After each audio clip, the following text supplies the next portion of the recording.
Arkansas State's Jaylen Raynor, sophomore slump, progress, or both? It's Locked On Sunbelt.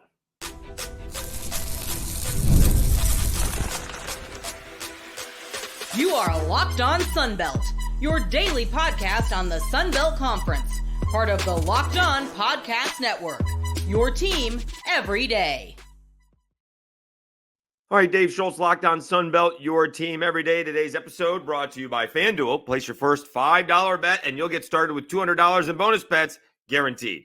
Visit FanDuel.com to get started. All right, we actually have our usual day off yesterday, so we got some natural light. It's unbelievable. Even the light above is off. All right, good show, good episode today. Jaylen Raynor, sophomore slump, progress, or both. We'll get to that here in a minute. We'll do a current Sunbelt contenders versus pretenders. We sort of put it out there. Well, we not sort of put it out there. We put it out there that we think right now ULM is a Sunbelt, certainly West, a contender. And then we'll do the early Week 7 lines. But I did want to start off with Jaylen Raynor. It did occur to me when trying to think of what to talk about and which teams are doing well, because that's usually where we go.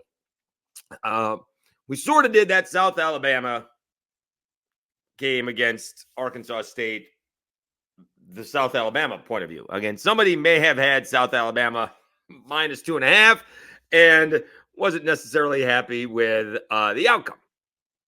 But I wanted to talk about Jaylen Raynor because it has been a rather up and down season and a little bit of a sophomore slump. Last year, he had 17 touchdowns, 7 interceptions. And this year, he's got 4 touchdowns and 5 interceptions. So there is a little bit of a slump to that. But there's also been progress. Because it felt like when things weren't going well last year, they would spiral out of control. This year, Arkansas State's done a good job, and Jaylen Raynor's done a good job of, cliche of keeping his head in the game. And that's from the Central Arkansas game.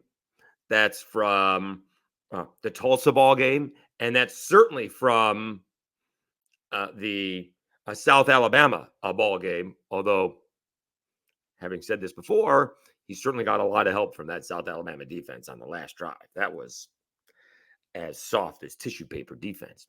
Nonetheless, he had a really good statistical ball game against South Alabama. They just had issues in the red zone. Maybe his best, well, not maybe.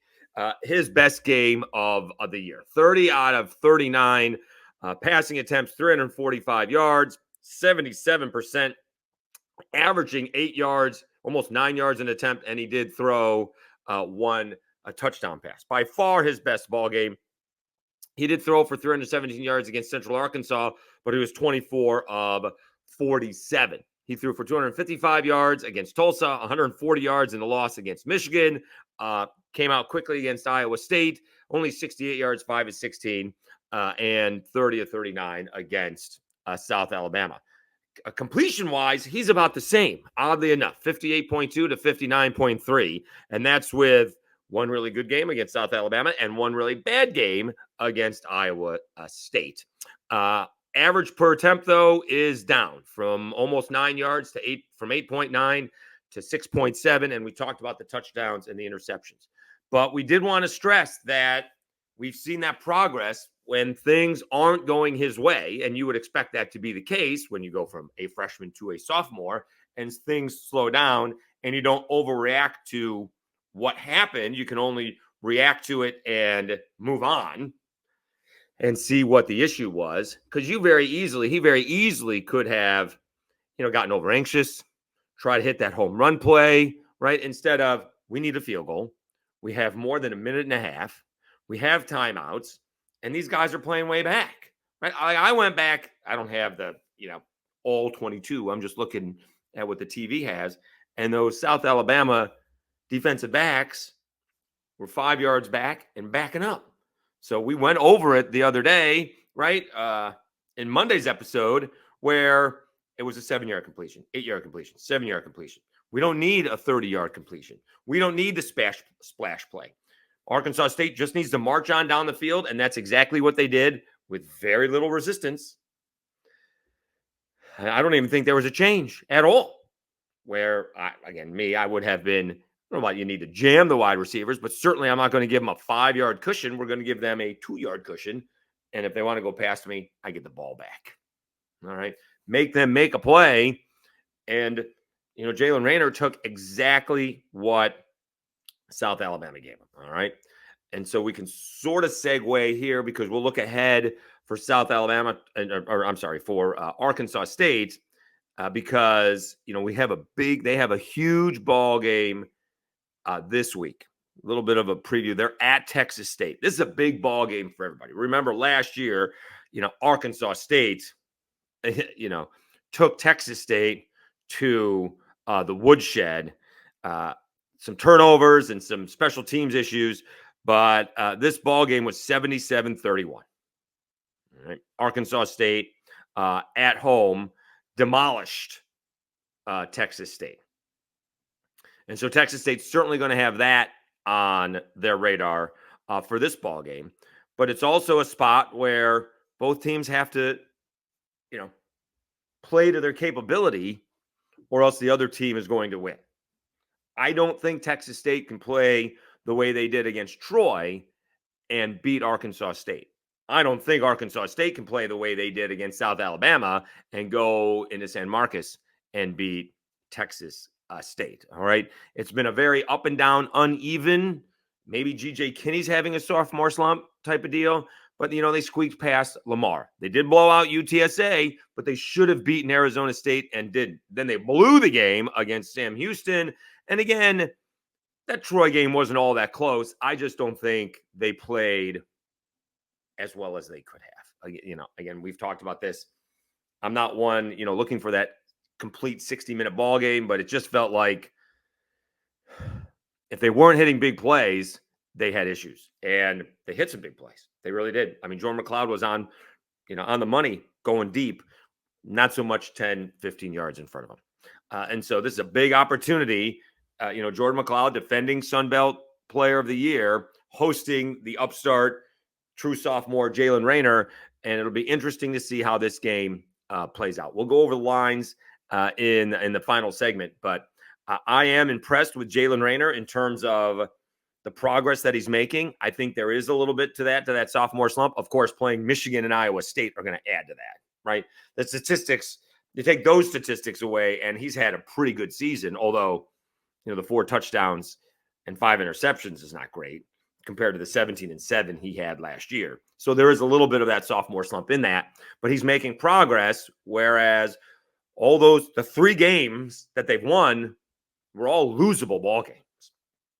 They could have lost every single one of them, but yet they came out on top, and I think that's progress. So we'll continue to watch and observe. It's a big ball game this week. Really going to have an effect on the Sun Belt West standings between Texas State and Arkansas State. All right, having said that, up next, let's talk about the contenders versus the pretenders. Seem to be a lot more contenders than pretenders this year, at least off the top of my head. Maybe that is not the case. We shall see when we come back after I tell you about FanDuel.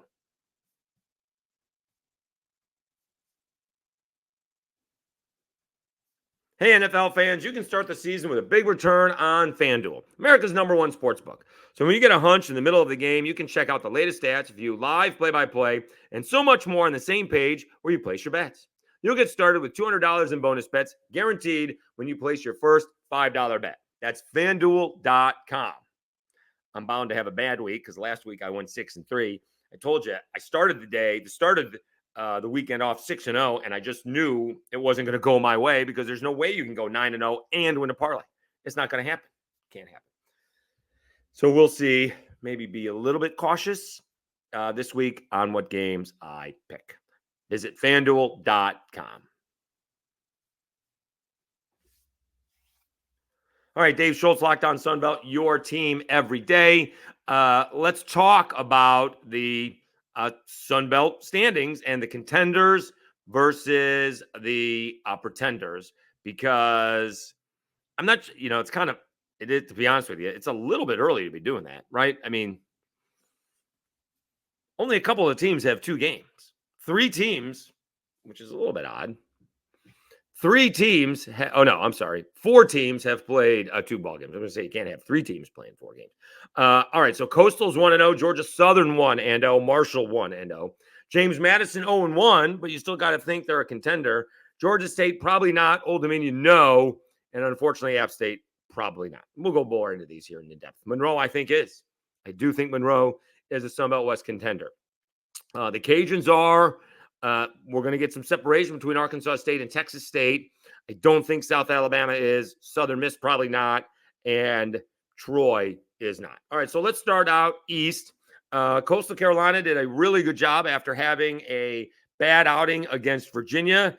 Very thrilling ball game against Old Dominion. Certainly not boring. They were behind by 10, went off and scored 28 unanswered points, or maybe 28 straight points before Old Dominion did answer. Old Dominion couldn't get a stop when they needed it, and Coastal Carolina comes out with a 45-37 victory. And Ethan Vasco is having a pretty good season, right? It was, 19 out of 26 for 367 yards, 3 touchdowns, no interceptions. There's a big ball game this week against James Madison on Thursday, on tomorrow. So we'll preview that for Thursday's episode. That's on ESPN2. It's 4-1 Coastal against 4-1 James Madison. That is going to be huge. We're going to find out pretenders and contenders after that ball game.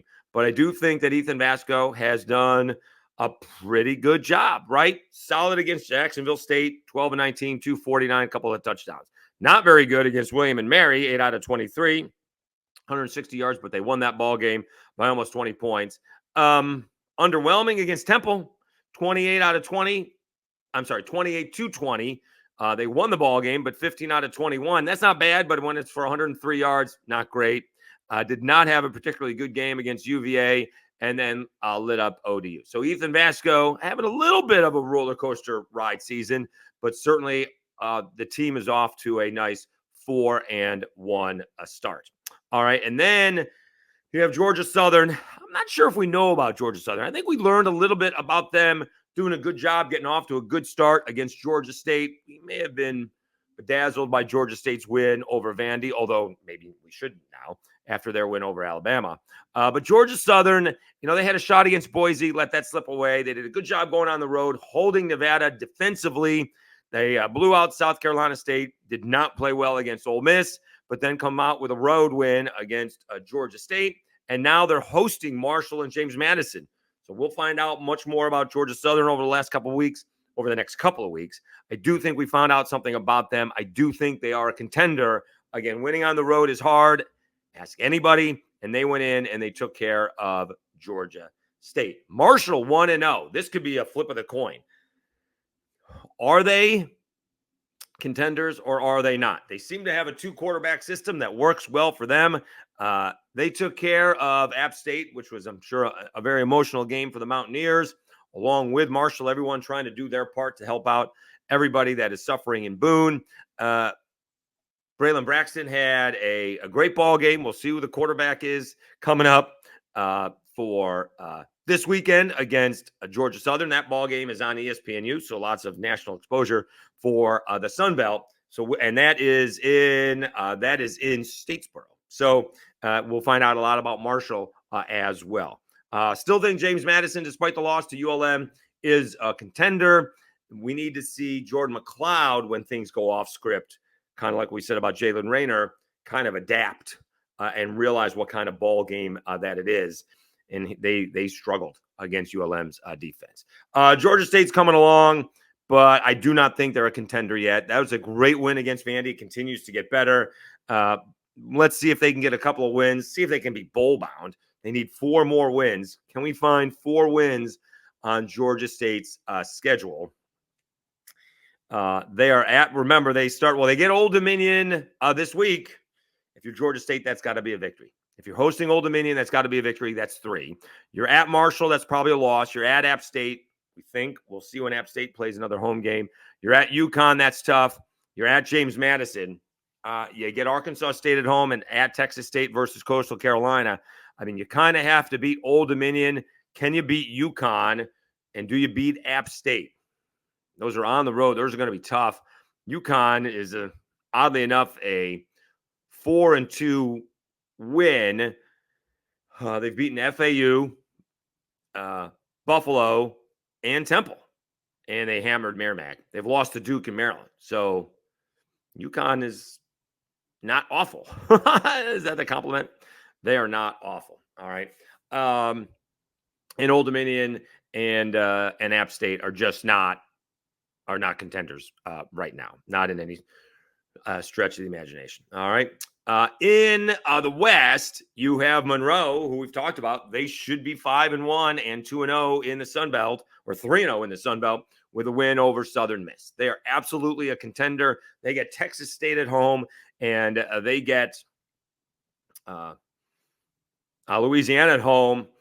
And again, we mentioned this. There are going to be some teasing. I'm not going to fall in the trap in thinking that ULM is going to go into Jordan Hare and beat the Auburn Tigers. But boy, if they do, you want to see one Zach Blackerby's head explode live on YouTube.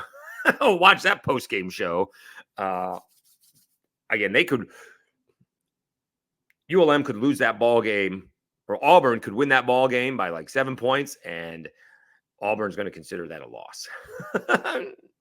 Well, if they can get the offense going just a little bit, we'll see, because that defense is pretty good. All right. Again, we're a long way from that, but I do think Monroe is a contender. So are the Cajuns. Cajuns get App State this week. They are a contender. Their only loss is at home to a pretty good Tulane team. I don't think they played all that well against Southern Miss. There was a touchdown dropped. Cody Junote, thank you for reminding me. So they should have had a few more points. They did dominate statistically. Defensively, they were outstanding. Cam Whitfield, the defensive player of the week, getting some national attention. Cajuns are a Sun Belt contender. So is Arkansas State. All right. And that big ball game this week with Arkansas State and Texas State. I don't know if the loser is out. Certainly doesn't help. But that will be a big ball game, as we mentioned before. South Alabama just is not it. That's a work in progress. Again, Gio Lopez, true sophomore, his first year in starting. He needs to take that next step, or South Alabama needs to take that next step to adapt. I thought they could have run the ball much more than they did. I'm not sure what happened to Fluff Bothwell. Kendall Bullock had a good ball game. They should have run more. I thought they seemed to be going for the home run ball. They did. 2 touchdowns were home run balls, but they really should have been able to run the ball better against Arkansas State. Southern Miss heading in the wrong direction. It's a tough spot. Obviously, they're not contending, and the Fighting Will Halls are fighting for everything they can. And Troy, again, I guess I don't know if we were one of the few, but I thought out of all my picks, that one was the most opposite of what everyone else was doing. I probably picked them. I think I picked them right behind, right in front of ULM. I'm certainly not going to take credit for picking ULM, to be a contender, but I picked ULM last. I picked Troy right after that. I had just too much loss on the offense. I didn't realize how much was lost on the defense. It's not a reflection of Jared Parker. It's a reflection of who left and what they had to replace. So Troy is not a contender. So how many contenders do we got? I mean, in the West, 1, 2, 3, 4. You got 4 in the West, 1, 2, 3, 4 in the East. So that's 8 contenders, 6 pretenders right now. We'll see how long that holds up. And I still think it's wide open. I would say that right now. Obviously, if you could still have JMU as a favorite. They're getting Coastal Carolina, so that ball game is going to be a huge one this week. We'll see how that goes. And then Arkansas State and Texas State are playing. Monroe's probably going to be 3-0. Cajuns are probably going to be 2-0. And so I'm not sure that's going to quite separate itself as much as maybe the others. I mean, if Coastal beats James Madison, does that eliminate the Dukes? Not quite, but certainly not headed in the right direction. All right, let's take a time out. We'll come back. We'll wrap up the show with the early Week 7 betting lines via FanDuel Sportsbook. Let me tell you a little bit about Game Time.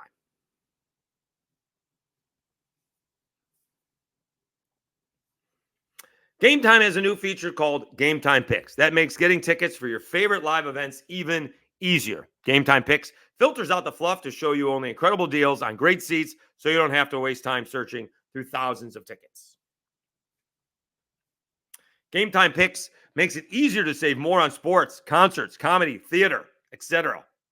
You get to see those great views of the seats before you purchase. You get the lowest price guarantee, or Game Time will credit you 110% of the difference, and your purchase is covered with the most flexible customer service policy in the ticketing industry.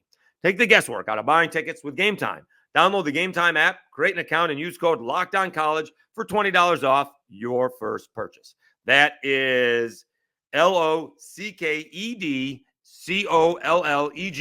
for $20 off your first purchase. What time is it? It's game time.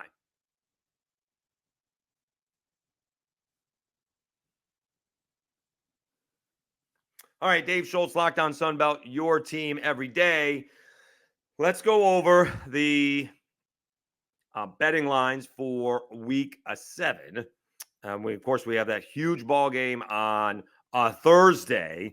Let me see if I can guess what it is. I'm going to say James Madison by 3. Whoa. I was off. Whoa. This game is 7:30 Eastern time, ESPN2. James Madison, a 9.5-point favorite. Wow. I may take the over. The over is 60.5. That's a lot of points. That's a lot of points. But wow, James Madison playing at home, hosting Coastal Carolina, almost a 10-point favorite. That's not a whole lot of respect for Coastal Carolina. I'll say that right now. I mean, JMU's coming off a loss at ULM. All right, that shocks me a little bit. Let's go over the Saturday lines. Cajuns are a 10.5-point favorite over App State. For whatever reason, App State has not played well. Certainly, we know the reason potentially last week after going through that storm and getting ready for the game against Marshall. That's a pretty good excuse and certainly a good reason. But they just have not played well this year. They did not line up well against Clemson. They had a couple of wins in there, but they just have not played well. Sadly, it is reasonable for their minds to be elsewhere. Now, the Cajuns should win this ball game, and I would think they would cover. That is 6:30 Central Time on ESPN Plus. Georgia State is hosting Old Dominion. Georgia State only favored by 1.5. Colton Joseph has played pretty well for ODU. Georgia State needs to win this football game. If Del McGee is looking to build a program, and the only reason I would say this is because it's at home. If this was in Norfolk, I would say ODU has to win the football game. But it's at home. It's in Atlanta. You needed to win something in Atlanta because one of the first 5 ball games were all in Atlanta, and that includes Georgia Tech. You can't come out of a 5-game homestand, not leaving the city limits, with a 2-3 record. You need to beat ODU. All right. As far as Ricky Ronnie's Monarchs go, I mean, woulda, coulda, shoulda, coulda, woulda. Right? They very easily could be 4-1 instead of 1-4. They should have won their first 2 ball games, and they could have won a couple of more. It has been a tough season for the Monarchs. May get tougher in Atlanta. Wouldn't be surprised if ODU wins that, but Georgia State needs to win that ball game at home. They are favored by 1.5. Monroe hosting Southern Miss, only 6.5. And I would say Monroe is favored by 6.5 points. The only reason it's favored by 6.5 points is one of the reasons, what was it? Like a Virginia basketball team. All right. The reason that Virginia loses a lot of ball games in the NCAA tournament, although they do have a championship in there, is because they're offensively challenged. And if things aren't going well, they have a tough time catching up. And sometimes when they are playing well and things slow down a little bit, and the other team gets going because they're not explosive offensively, you do get upset once in a while.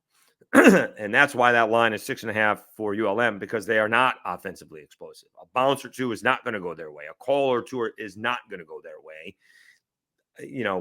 But with Southern Miss's offensive line and their inability to run it on a regular basis, and Tate Rodemaker unable to, have any sort of a semblance of a passing ball game, this is one of those games, and it's been a minute since ULM has been a 7-point favorite for the most part, a touchdown favorite at home in the Sun Belt. I mean, they should cover the game. I understand why this line is what it is. but ULM should cover that ball game. This is a great one. Texas State against Arkansas State, and this is a 14-point game. I don't buy that. I'd be shocked. I'd be shocked if Texas State wins this ball game by 14 points. I think Arkansas State is too good to lose this ball game by 2 touchdowns. May take the over, but let's see what that is.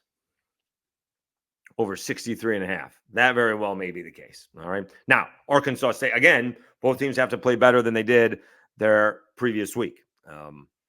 Texas State's been a little bit more consistent on offense, and Arkansas State's going to have to punch it in if they do get it in the red zone.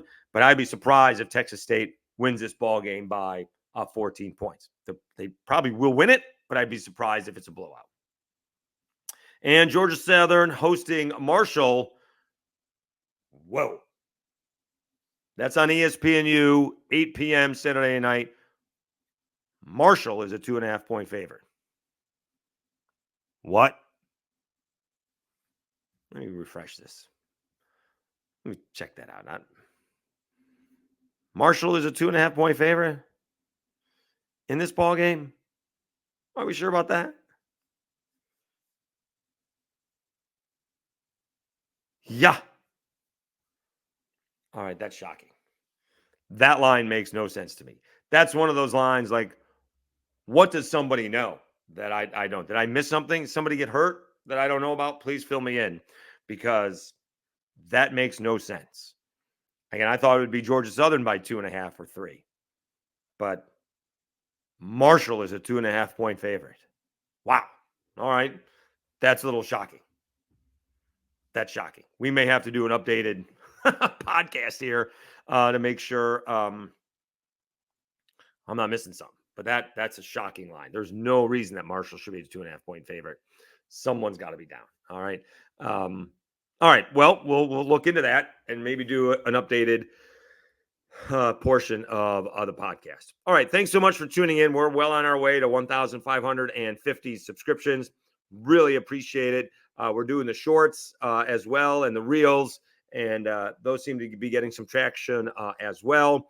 Have an outside shot of getting to 2,000 subscribers by the end of the year, and that would be fantabulous. Is that a word? It would be fantastic, and I do appreciate all of you hanging with me, and we seem to be getting a lot more comments.